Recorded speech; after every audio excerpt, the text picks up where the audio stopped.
पहले आपको बता दूं, इमरान बनोगे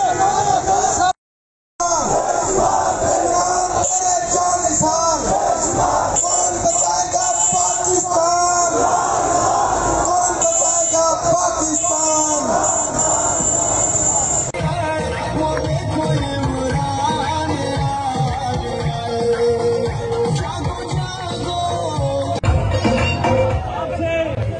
मैं पूछना चाहता हूँ, इम्पोर्टेड हुकूमत अमेरिका की बनाई हुई हुकूमत को मंजूर है?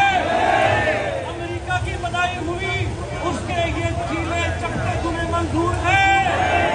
सुन लो शहबाज शरीफ, सुन लो जरदारी, ये कौम जिंदा है, ये कौम